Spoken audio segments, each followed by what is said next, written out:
네, 젊은 정치인들과 함께하는 기운찬 코너 젊은 토론 시간입니다. 신인규 국민의힘 바로세우기 대표 자리하셨고요. 안녕하십니까? 네, 안녕하세요. 국바세 신인규입니다. 예, 국바세. 예, 오늘은 스페셜 게스트 강선우 민주당 의원 나와주셨습니다. 안녕하세요. 네, 안녕하세요. 반갑습니다. 강선우입니다. 예. 의원님은 저희 프로 처음이시고. 네, 처음이에요. 예. 대충 말씀을 하시면 제가 거의 끼어들지는 않습니다. 아, 그러세요? 예, 네. 팍팍 끼어주. 네. 그리고 신인규 대표가 워낙 말씀을 잘하시기 때문에 네. 긴장하셔야 될 겁니다. 그렇게 하겠습니다. 예, 어제 이재명 대표가 기소가 됐고요. 그다음에 당헌의 예외 조항을 적용하기로 했습니다. 정치 탄압이라고 강조를 했고 어떻게 적절한 판단이라고 보십니까, 의원님은? 이미 당 내에서 이게 정치 탄압이라는 그런 중의는 다 모아져 있었어요. 그 의총에서도 그랬고, 그리고 저희 의원들 대규모로 이렇게 또 모여가지고 규탄 집회 같은 것도 언제였는지 한 몇 달 전쯤에 하지 않았습니까? 예. 그리고 이 기소할 거라는 거는 뭐 당연히 정해준 수순이다. 그렇게 예상을 하고 있어가지고 이게 외부에서 또는 언론에서 보시는 것만큼 뭐 당내 어떤 혼란이 있다거나 아니면 분위기가 굉장히 뭐 좀 이렇게 걷잡을 수 없다거나 그런 건 는 사실 아니거든요. 그래서 예상하고 있었던 바이다. 그리고 이 당헌 80조 관련해서도 이게 정치 탄압일 경우에는 그렇다면 이게 정치 탄압이라고 규정이 된다면 예외를 둘 수 있다는 거잖아요. 예. 그래서 그 자연스러운 흐름에 따른 결정이었다고 봅니다.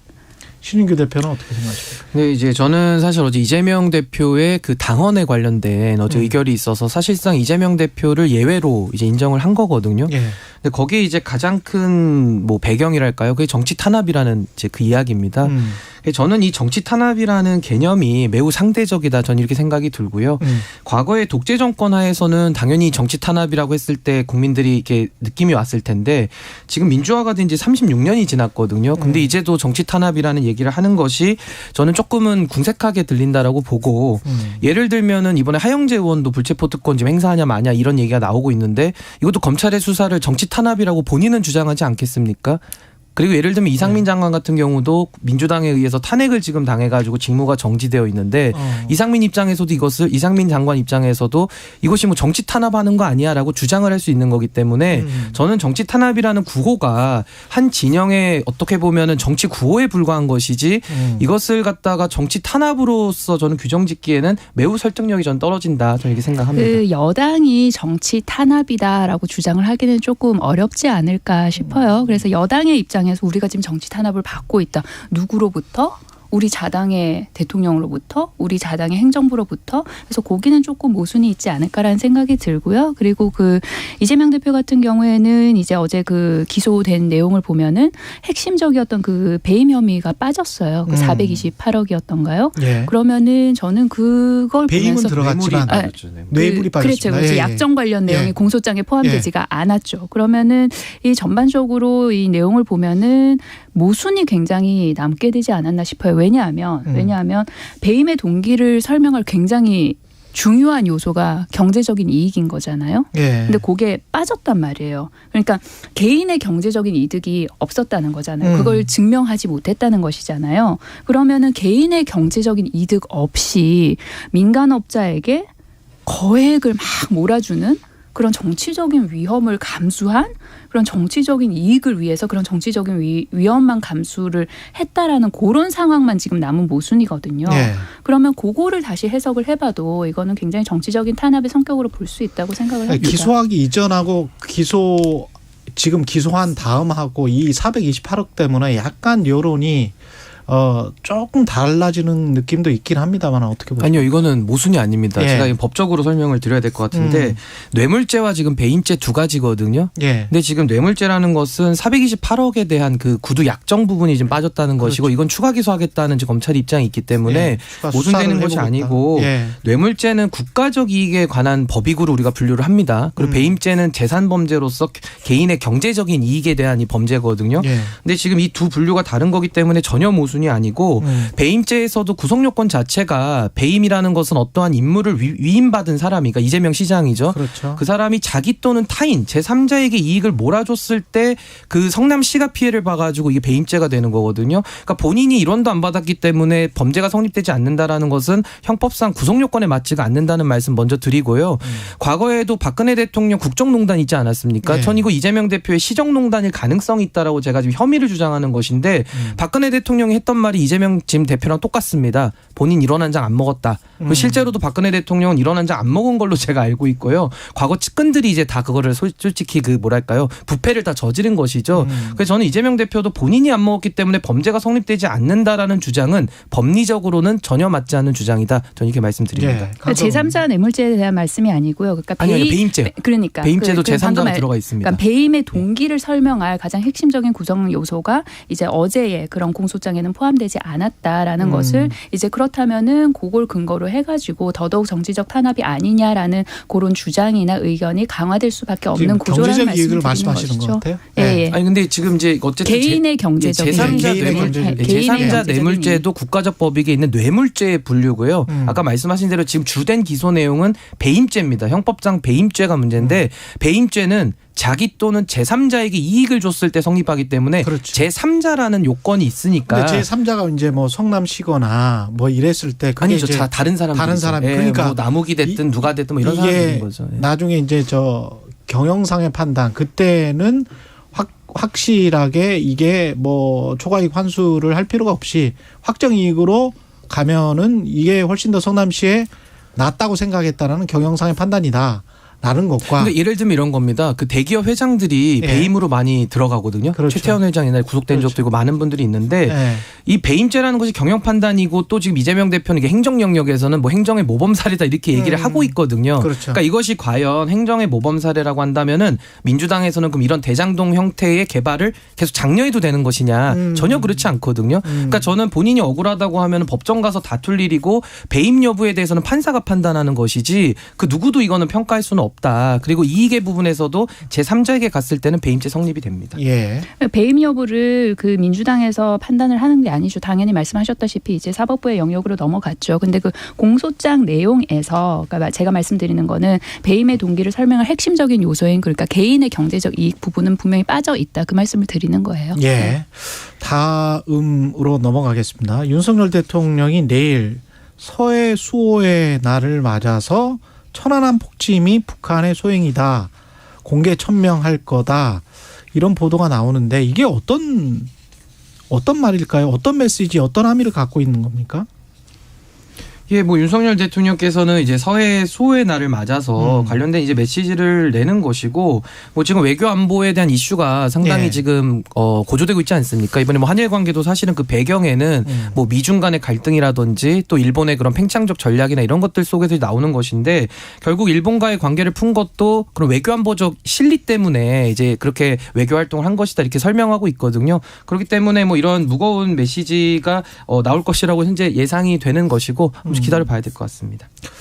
근데 이게 그 한일 관계도 그렇고 한미일 관계도 그렇고 너무 우리가 북한과 적대적으로 하면서 북중로를 다 상대하는 듯한 그쪽 방향으로 가는 것 그리고 한반도가 잘못하면 전쟁터가 되는 것에 관한 그 우려는 늘 있는 것 같아요. 근데 계속 이제 국가 안보를 강조를 하면서 전쟁에 대한 위험 뭐 이런 것들은 또 국민들한테 좀 불식을 시켜야 되는데 뭐 여차하면 우리도 어떤 국가 안보를 위해서 상시 핵 저쪽에서는 뭐 어떻게 하고 뭐 이게 너무 지나치게 대립구도로 가는 거 아닌가 이런 우려는 있습니다. 저도 비슷한 생각인데 일본 같은 경우는 제국주의 침략의 역사도 있는 이제 전범 국가고 굉장히 그 호전적이고 침략적인 국가거든요. 근데 대한민국은 상당히 좀 다소 저희는 좀 평화주의적이고 그렇죠. 평화를 유지했던 면이 많습니다. 그렇기 때문에 저는 이런 외교 관계에 있어서 안보 정책에서도 일본의 국가적 전략과 이익 그리고 대한민국의 국가적 전략과 이익이 저는 상충되는 부분이 분명히 변명이 많이 있다. 그렇기 때문에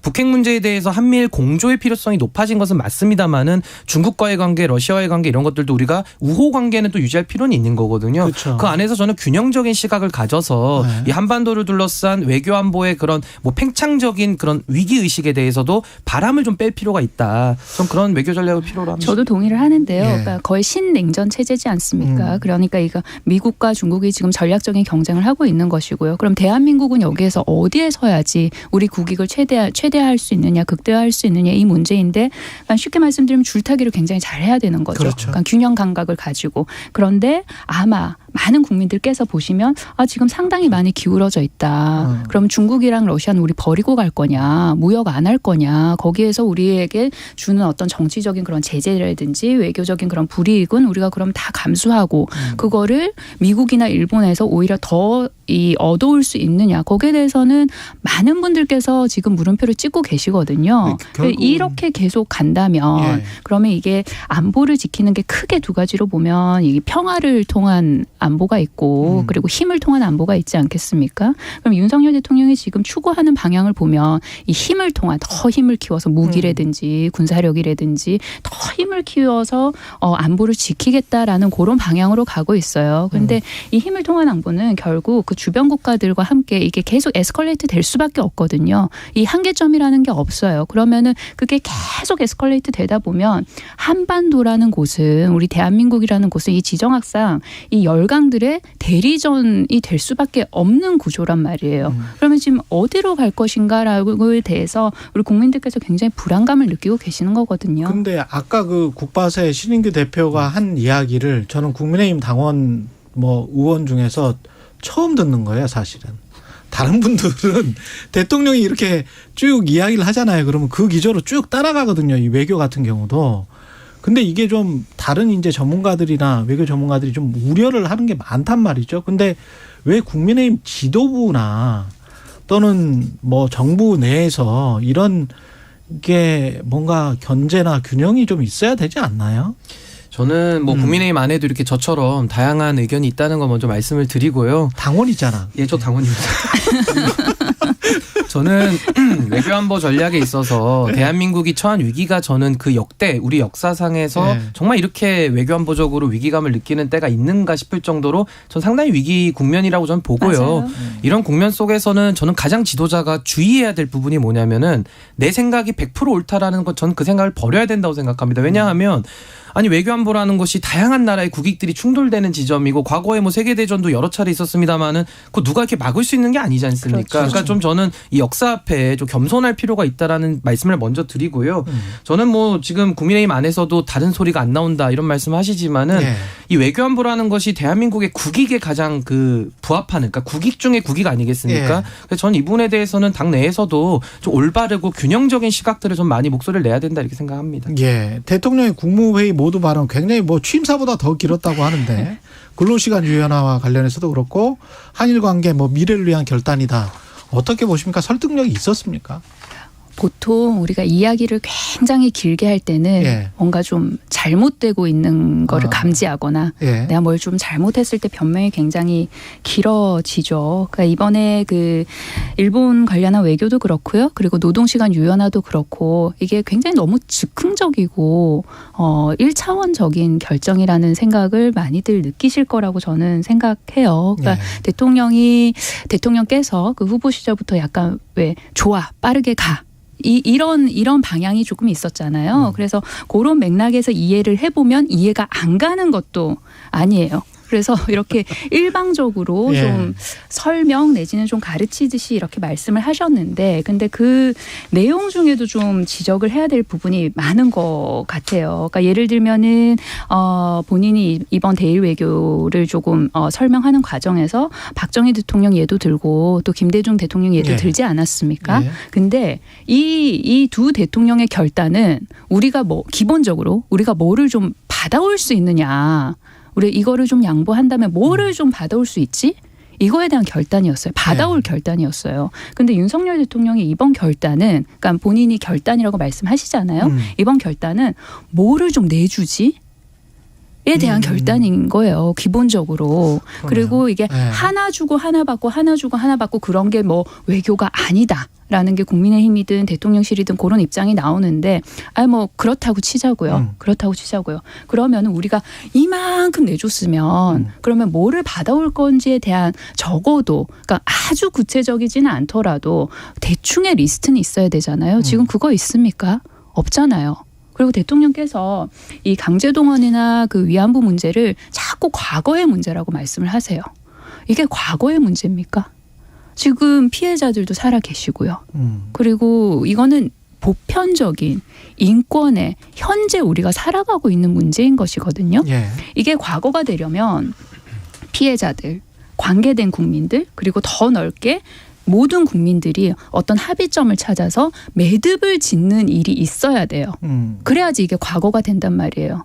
그렇지 않잖아요, 지금 상황이. 예. 그러니까 이게 과거가 아니다. 그러니까 과거가 자꾸 미래를 발목 잡아서는 안 된다고 말씀하시는데 현재의 일이에요. 현재 진행되는 일이라는 말씀 드립니다. 예. 예, 저는 특히 외교 영역에 있어서는 전임 정부의 영향이 없을 수는 없습니다. 왜냐하면 지금 1년 정부 맡은 지 1년 됐지만은 과거의 외교의 그 역사성 위에서 지금 정부가 지금 하고 있는 그렇죠. 거거든요. 예. 그렇다면 저는 문재인 정부에서 그럼 과연 지금 균형 있는 외교에 대해서 우리가 다 동의를 여기서는 하고 있는데 당시에도 그럼 균형 있게 했느냐를 봤을 때 일본과는 완전히 그냥 담쌓고 지냈고요. 뭐 상당히 꽤 경제적인 국면도 있었고 북한과의 굉장히 밀접한 관계를 오히려 추구를 했었고 끌려다니는 식으로 퍼주기 외교를 했었죠. 근데 지금 일본의 자리가 그러니까 북한의 자리로 문재인 대통령이 했던 것처럼 윤석열 대통령은 일본에 대해서 지금 그렇게 하고 있는 거거든요. 일방적으로 끌려가면서 많은 걸 내주고 있는 것인데 저는 윤석열 대통령께서 검사를 지내셨기 때문에 특히 또 특수부 검사를 하지 않았습니까? 예.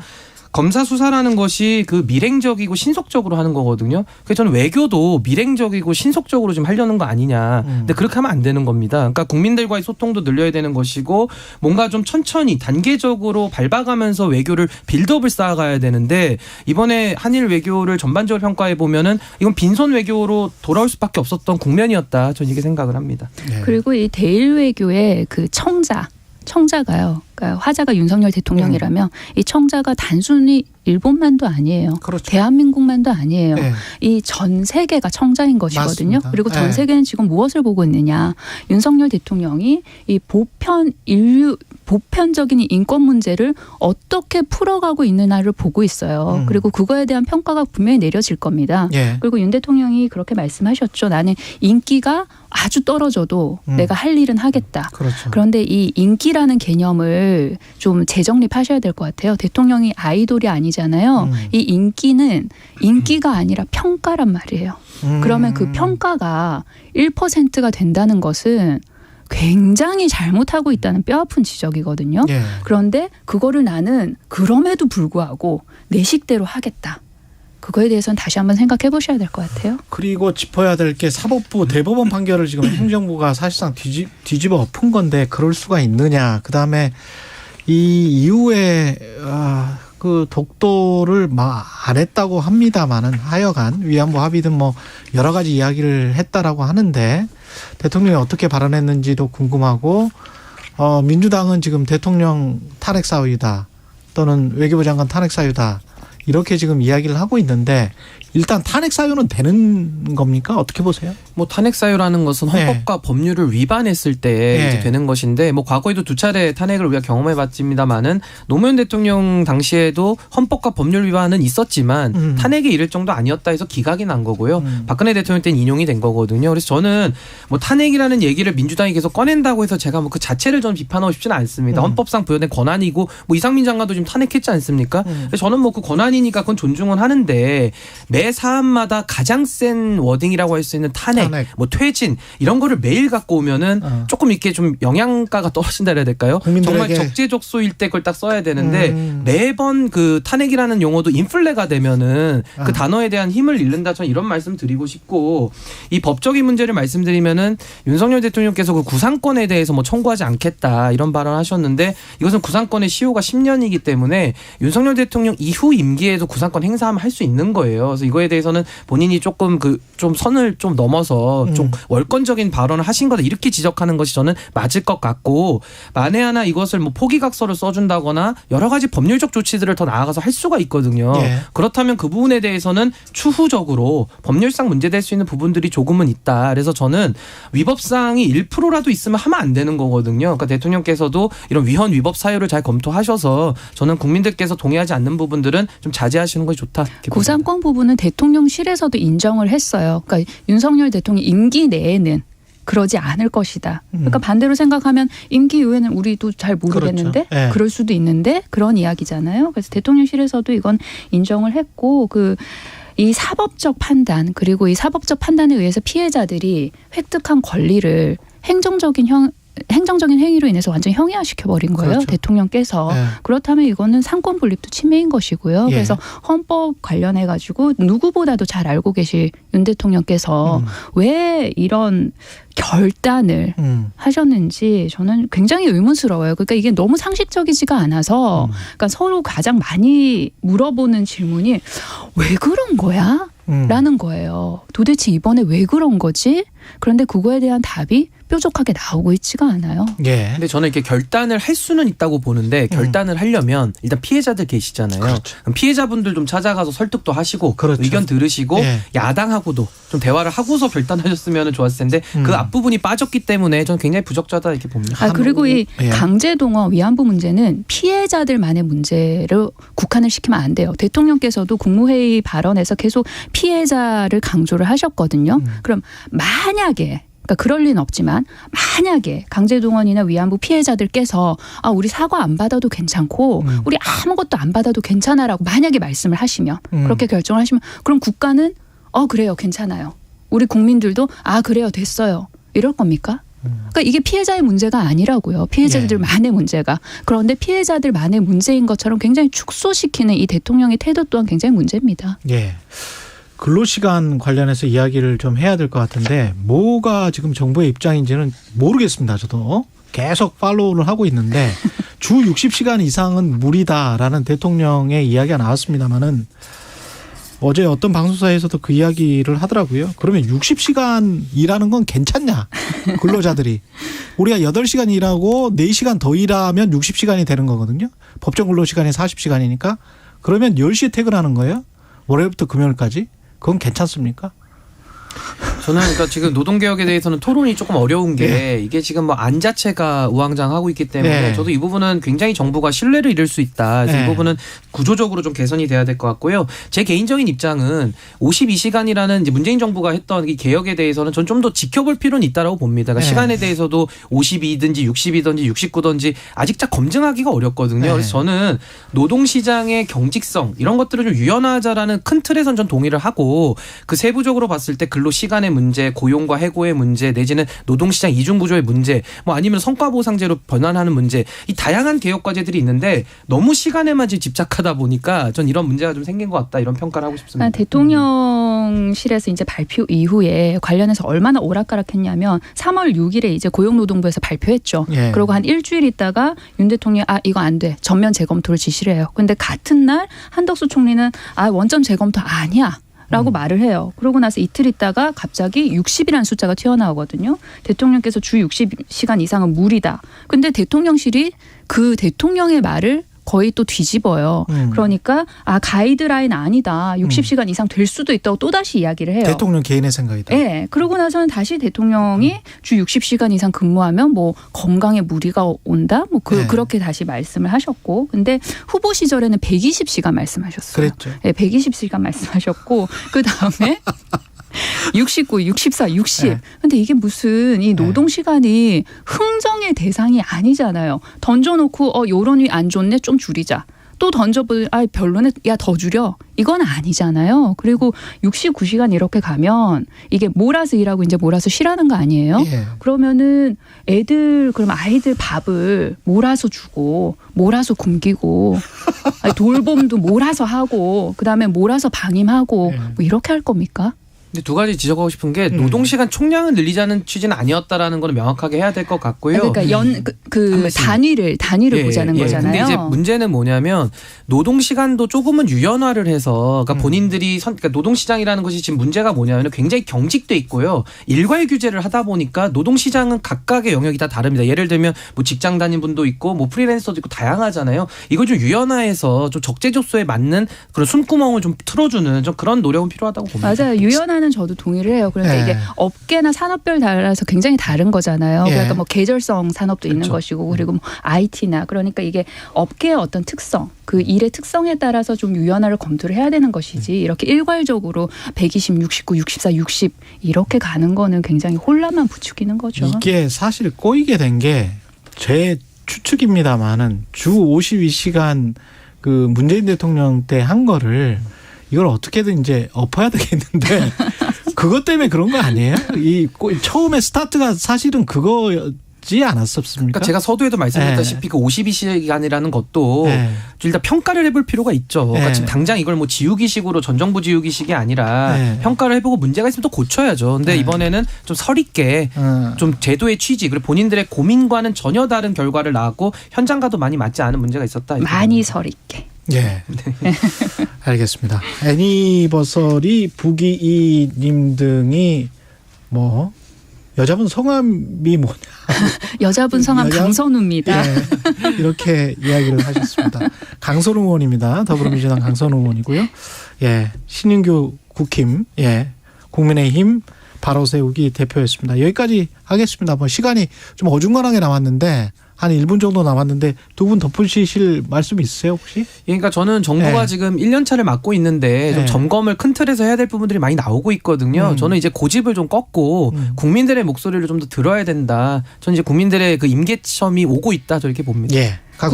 국민들의 목소리를 들을 때 그냥 듣는 것이 아니라 정확하게 좀 들어야 된다. 정확하게 들어야 된다. 예, 강선우 민주당 의원이셨고요. 신인규 국민의힘 바로 세우기 대표였습니다. 고맙습니다. 네, 감사합니다. 3월 23일 목요일 KBS 1라디오 최경영의 최강시사였습니다. 고맙습니다.